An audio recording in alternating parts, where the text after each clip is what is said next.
Siddharth inter college का स्थापना दिवस के मौके पर संविधान दिवस का आयोजन सद्गुरु रविदास टेम्पल ट्रस्ट द्वारा आयोजित किया गया। इस कार्यक्रम का शुभारंभ तथागत बुद्ध की प्रतिमा व बाबा साहब की प्रतिमा के समक्ष दीप प्रज्वलित कर बुद्ध वंदना के साथ किया गया। स्कूल मैनेजमेंट द्वारा भारतीय संविधान की प्रस्तावना को शपथ के रूप में पढ़ा गया।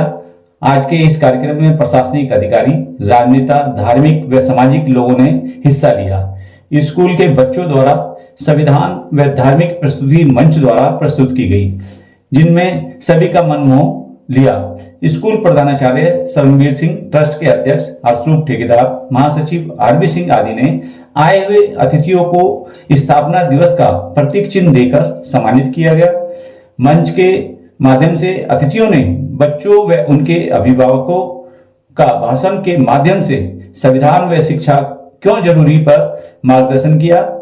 आज के कार्यक्रम में गीत, संगीत व भाषण की सभी ने भूरी भूरी प्रशंसा की।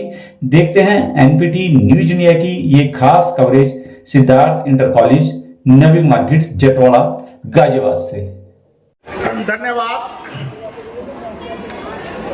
श्री आरपी सिंह जी।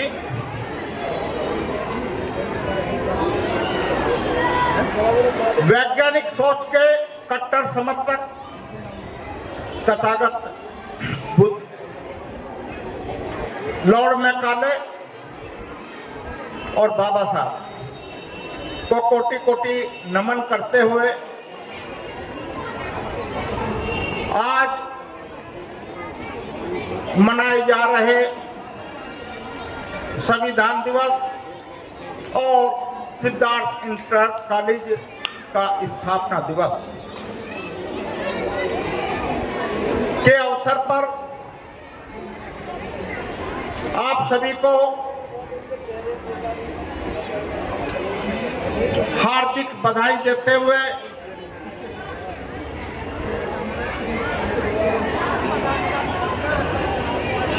अपनी बात शुरू करता हूं। साथियों, थोड़ा परिचय दे दूं। मेरा नाम इंद्रजीत है, x general manager airport authority, भारतीय जाटव महासभा राष्ट्रीय अध्यक्ष।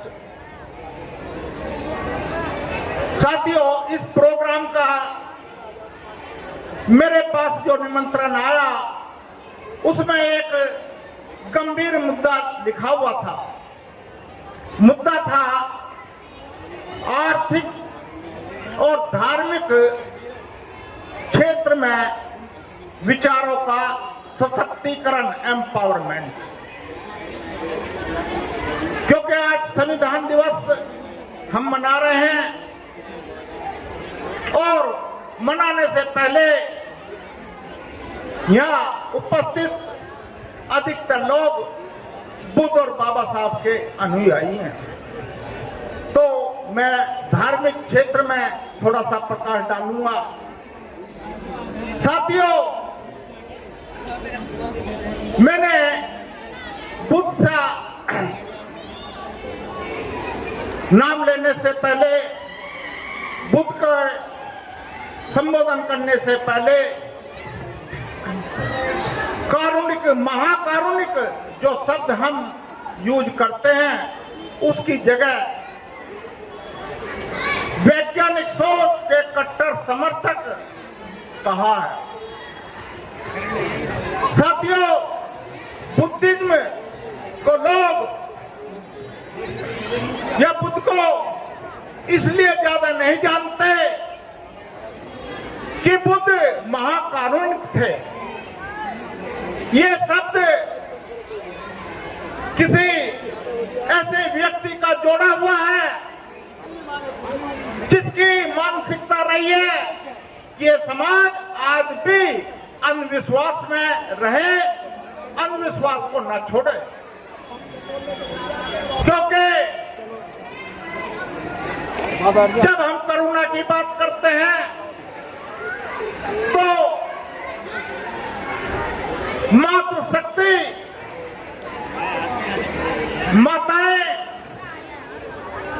माता की जो ममता है, जो करुणा किसी व्यक्ति की करुणा आज तक नहीं रही है और ना रहेगी, ऐसा भी मेरा मानना है। बुद्ध वैज्ञानिक सोच के समर्थक रहे और बुद्धिज्म को आज तक लोग शायद समझते हैं कि बुद्धिज्म त्रिशरण है, बुद्धिज्म पंचशील है और बुद्धिज्म अष्टांगी मार्ग है। सम्मानित साथियों, ये बुद्धिज्म का कैरेक्टरिस्टिक है। अगर बुद्धिज्म की परिभाषा में हम जाएं तो Buddhism is a science to examine the truth of a thing. इस बात को हमें समझना होगा। साथियों, दूसरी बात, बुद्धिज्म आगे क्यों नहीं बढ़ रहा है, इसकी वजह है, इस पे हम बुद्ध वंदना कराते हैं, तीसरन बताते हैं, उसका हिंदी में व्याख्या नहीं करते और उसका जो उद्देश्य है बुद्धिज्म का वो नहीं बताते और उसका विकल्प जो हमारे लोग अंधविश्वास में फंसे हुए हैं, उसका विकल्प हम नहीं दे पा रहे हैं। किसी भी काम को करने के लिए जहां उसकी स्थिति होती है, उससे निकालने के लिए उसे विकल्प देना अति आवश्यक है।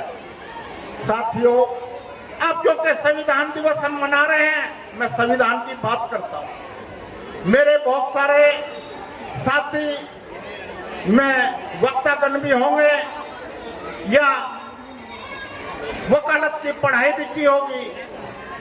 साथियों, मैंने एक गहन अध्ययन किया कि हमारी पॉलिटिकल पार्टी बनी लगभग 75 वर्ष से पॉलिटिकल क्षेत्र में शेड्यूल कास्ट शेड्यूल ट्राइब के लिए पॉलिटिकल रिजर्वेशन रहा, परंतु वो जो पॉलिटिकल रिजर्वेशन रहा वो आज तक इनइफेक्टिव रहा।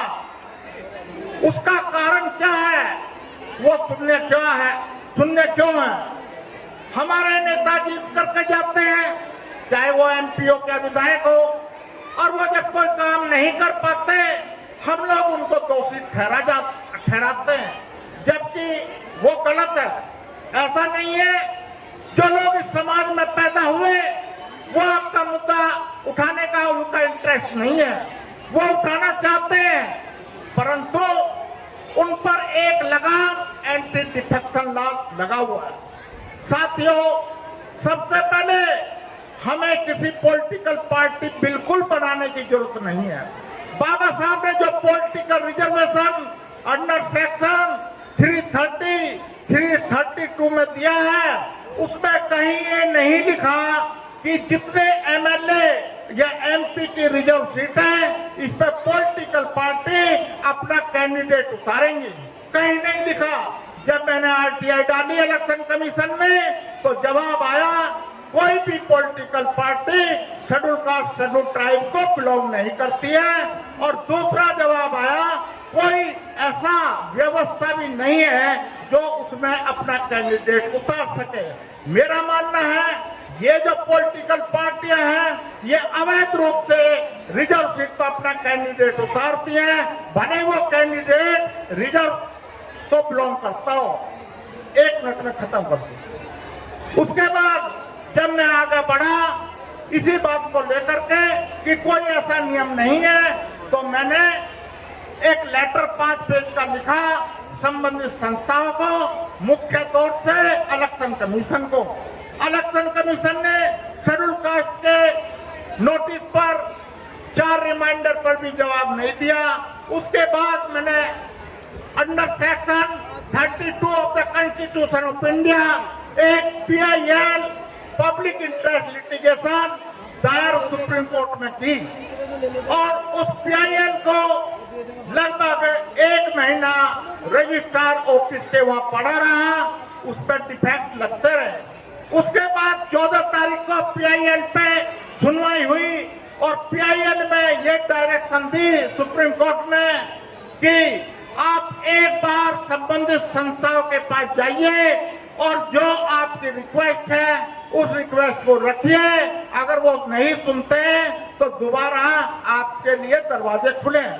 वो PIL में मेरी रिक्वेस्ट थी कि जितनी पॉलिटिकल पार्टी हैं इन पर कैंडिडेट खड़ा करने से रोक लगाई जाए और मेरे लोग निर्दलीय चुन करके जाएंगे। जिस प्रकार सदन में अपना नेता दूसरी पार्टी चुनती है तो मेरे लोग शेड्यूल कास्ट वाले, शेड्यूल ट्राइब वाले सदन के लिए अपना नेता चुनेंगे और अपनी शर्तों के अनुसार ये अपना उसमें अपना हक अधिकार के लिए लड़ेंगे। वो आवाज उठाएंगे, उसको मांगेंगे। और पॉलिटिकल जो रिजर्वेशन है ये इनइफेक्टिव इसलिए इनइफेक्टिव रहा है, उसके कारण लगभग 700 सेंट्रल और स्टेट यूनिवर्सिटी में 1% भी वाइस चांसलर नहीं है। ये RTI से मैंने पता लगाया।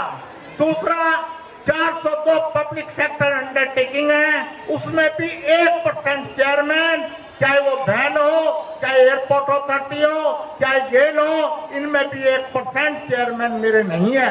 तीसरी RTI से पता लगाया, जितने सेंट्रल गवर्नमेंट की मिनिस्ट्री है, डिपार्टमेंट है, सेक्रेटरी और ज्वाइंट सेक्रेटरी है, वो भी 1% नहीं है।